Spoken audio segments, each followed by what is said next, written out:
And welcome back to LinkedIn Logs, the jobs podcast for the website cpluscomedy.com. Like I just said, it's a website. Go there. Welcome back in. Here we are. This is episode 98 of the show about jobs. If you're watching the video, you will see I am dressed very comfortably. I am so comfortable. It's cold outside. Look, I'll just describe for the listener, which is where most of the audience is. I'm wearing a cardigan, and under the cardigan is just a long sleeve, thin Henley. That, full disclosure, it was something I bought at TJ Maxx a couple of years ago, and maybe about a week into ownership, I think I washed it when I got it, obviously, because I'm not a disgusting human being. And then I think a week after that, it was just like I noticed a giant, like a fabric softener or detergent style stain that did not come with it. That did come with it, because there's no possible way that, because now I've never washed anything and a stain has happened. Now I've shrunk things. I bought this is years ago at this point, but for my 10-year anniversary for high school, I got this. I had this suit. I still have it, but I used to work at and even before that, a couple of years before that, I worked at Kohl's, and I was able to get a discount, and I had like Kohl's Cash and all that jazz, and I bought a very expensive suit. So I bought a suit, and it did not fit.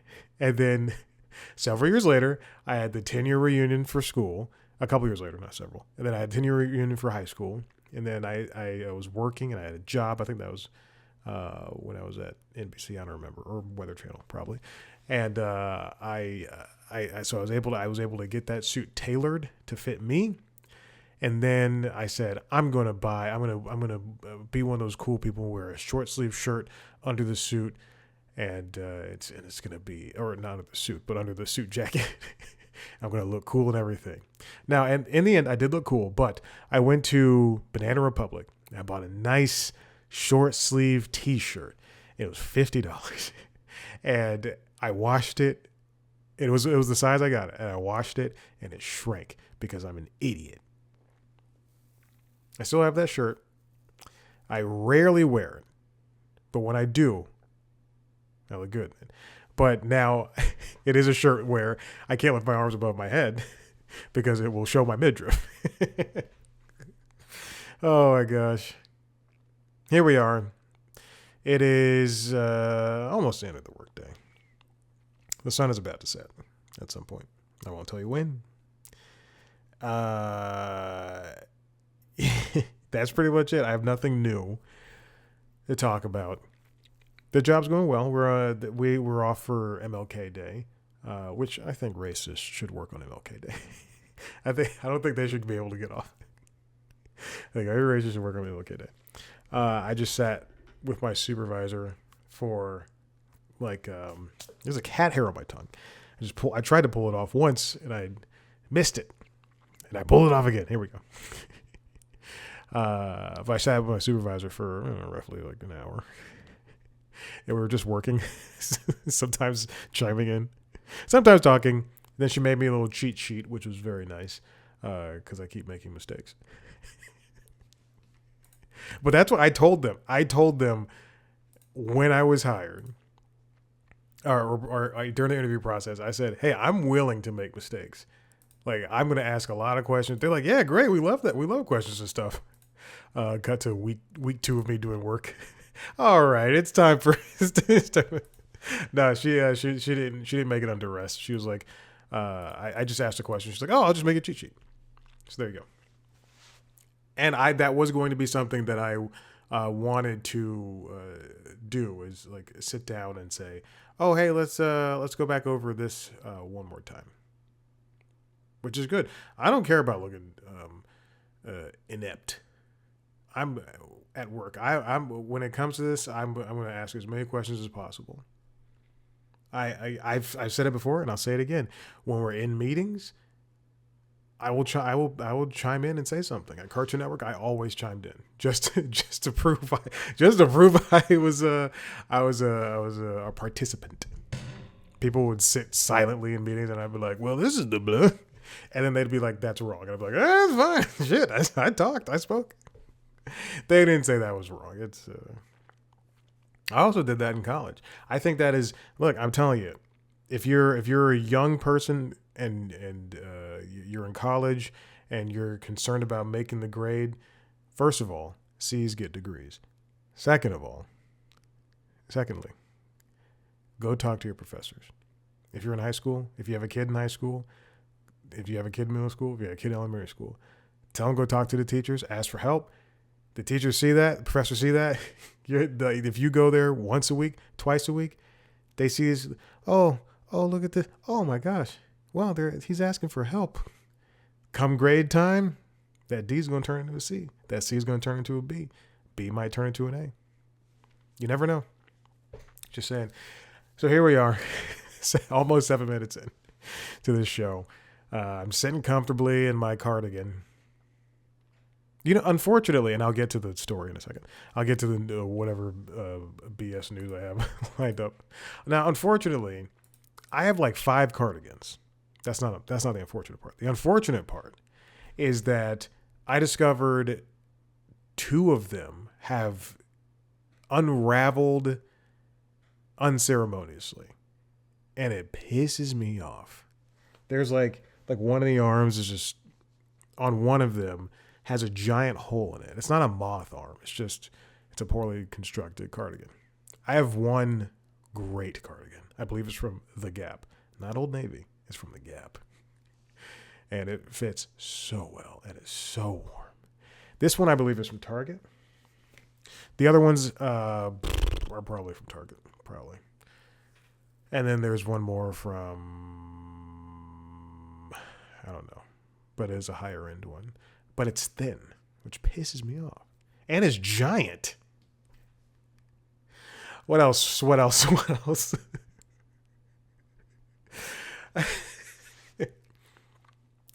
I'm doing another audiobook. I was offered. All right. So if you don't know, it's 2026. 2025 I did one, and then in 2024, in late 2024, I started doing audiobooks, and the only successful one, although I did make money off of another one. When I say money, it was like $50, but the only successful ones have been a part of this universe, this gay werewolf love story romance. It's smut. But I did it. I did it from if you're watching the video, I did it right here, microphone right here, the Zoom recording and everything, the Zoom recorder and everything. And I did 2.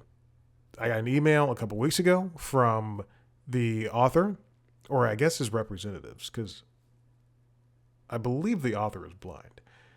That has nothing to do with anything. But they are reaching out on his behalf because they keep going, hey, JM is thinking about doing this other one. Anyway, I get a message at like midnight, and I see it when I'm on the treadmill the next morning, and I go, oh, okay, great.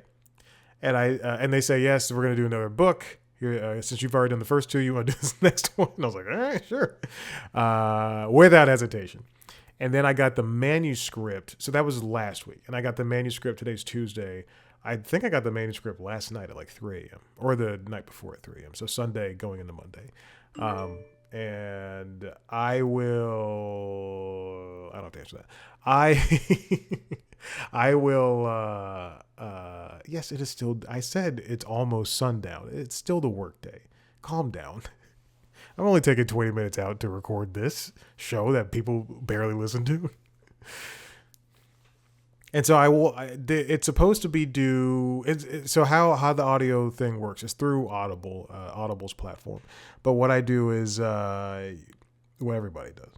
you record up to a certain point, and it's like the halfway. It's like a checkpoint. There could be I don't know how many checkpoints there can be, but from the 4 or 5 books that I've done one, two, I think 4 or 5, because then one of them was deleted because it was basically an ad, which I found I knew it was an ad when I was doing it. Anyway, but from the handful of books I've done, the check-in is probably like a third of the way through the book. But timeline wise, that you can say, hey, this will take me 3 months, or hey, this will take me a couple of weeks. So this one's due in February. The check-in is maybe in like a week or two. I think he said it's due in March. Doesn't matter. I'm going to try and knock it out in a couple of weeks. I do the editing. I do the post-processing. I do all that stuff. You just read the manuscript. Bada bing, bada boom. Maybe I'll go through that setup one day when I start doing it. Anyway, so that's coming down the pike, and then some more, just some side stuff that's not even worth talking about. It is currently with the AI voice recognition thing, but I'm telling you, they pay decent money. Am I a fan of doing it? Not really, but they pay decent money. So there we go. That's it. And then obviously I was going to say the name of the company, not doing it. The Job with the Television Network. So there you go. Great. All right. So turn that down. So there you go. That's everything that's happening in my world. Also, I get off the meeting. I get off the meeting, and I get up and I go, I want a little snack. I come over to the snack barn behind me, and I bought 2 boxes of candy canes several weeks ago. It was after Christmas, but several weeks ago. I bought 2 boxes of candy canes, and one was Nerds, and the other one was Jolly Ranchers, because I like the Jolly Ranchers, and I didn't have the Nerds before. And I go in, and I open up a candy cane, and I'm about to stick it in my mouth and sit down and continue working, and I realize I have to do this podcast. So now it's just sitting in front of me on top of my Hydro Flask, just taunting me. This beautiful, delicious candy cane that was broken in half as I tried to open it. I was right. I'm gonna get to it. All right, this is a jobs podcast. Let's get to the one job story that I have. Let me pop this open on the Chrome here. Okay, now this comes from Axios, written by Carly Mallenbaum. Work hard, play hard at the same time. This might seem like something that is unnecessary, but I'm telling you right now, it's the Tuesday after MLK Day. There's nothing to talk about. We could talk about Netflix redoing its bid, now doing all cash, paying roughly $2.50 short of the $30 per stock share that Paramount is offering, instead of a mix of cash and stock like they're usually going to, or apparently going to do. Anyway, as Carly writes here,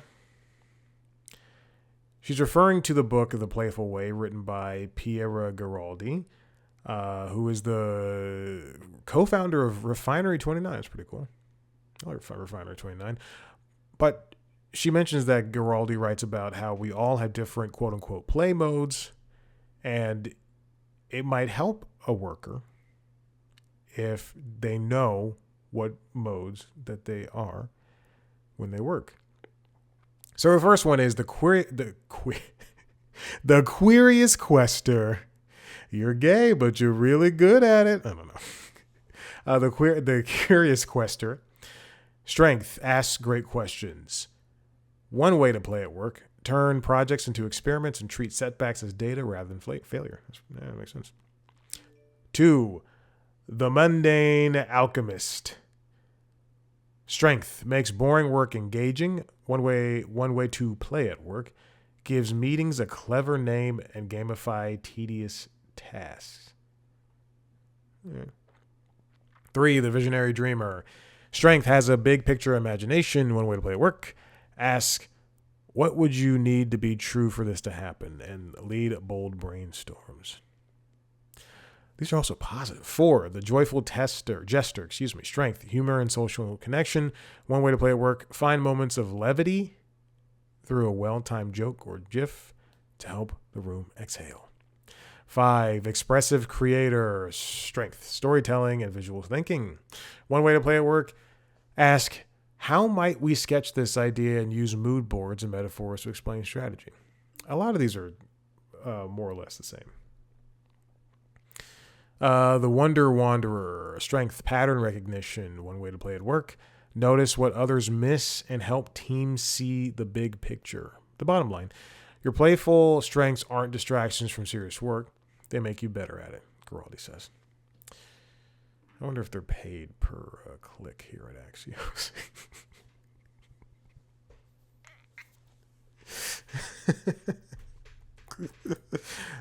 That's not being mean. It's like a 2-second article. I really do for what this is. And let's take a look at what this book looks like. If you're watching the video, you'll see it's from HarperCollins publisher. The Playful Way, written by Piera Gilardi. Creativity, connection, and joy through everyday moments of play. This reminds me, and I promise to stop likening everything to working out, but when I work out, and this is only because it's always on the forefront of my mind. When I work out, especially in the last couple of years, I always find myself, doing something that is not typically done in the gym. And I know that I am better for it because it's just, why wake up and do the same thing a couple of days a week over and over again to a point where you're just bored and you're just going through the routines and you just and you feel that mundanity inside of you. I've mentioned this before. I'll say it all the time, and I'll say it to anybody who needs to hear it. I go to the gym, I see the same people always doing the same thing over and over and over again. Whereas this morning, for instance, today was a leg day, and on top of just regular movements, I just popped open my workout app, my tracker app. I did a lot of landmine work. So landmine work with my legs, goblet squat, hip hinge, stiff leg deadlift, some accessory movements with Olympic lifting, power jerk behind the neck, dip muscle snatch, floating clean. So basically a jerk, a snatch, and a clean. I use my TRX suspension cables. I call them cables. They're not cables. Suspension trainer. I used a box. I used a resistance band to help warm up. I used a hip band. I did some Pilates stuff. It's just important to switch things up. I row, I bike, I run. I do air bike, I do Pilates, I do yoga. And you get bored. And what I'm getting at is you get bored doing the same thing over and over again. And you don't notice until you either burn out or stop doing it. You go through these motions. So why go to work like Bob from The Incredibles and he's the only person I can think of, and just hate your life when you can switch things up and ask questions and turn projects into experiments and treat setbacks as data, or have try to do brainstorms. What's the point? I said it early in this podcast, and I say it all the time in my regular life. They're not going to kill you. At work, the worst thing they can do is reprimand you. They can let you go, but they're not going to kill you. They're not going to come after you. They're not going to come after your family. Like, there's no point in playing it safe and looking foolish because the outcome wasn't the way you wanted it to be and you're embarrassed. It's okay to be embarrassed, but at some point you just have to pick your head up and keep moving forward. That's how winning is done. I believe that is a quote from Rocky Balboa, the 2008 movie Rocky Balboa. He's screaming at his son Christopher, played by Milo Ventimiglia.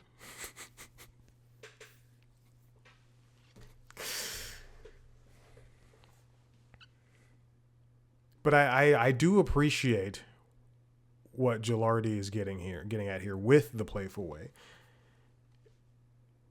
Because I think it is important to not just approach work as the thing that you have to do in order to get to the place where you think you should be or where you want to be.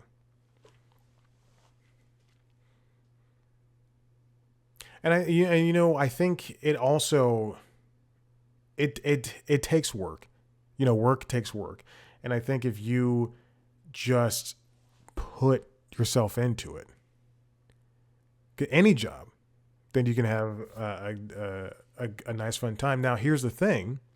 Jobs are not meant to be fun. Right. But here's the thing.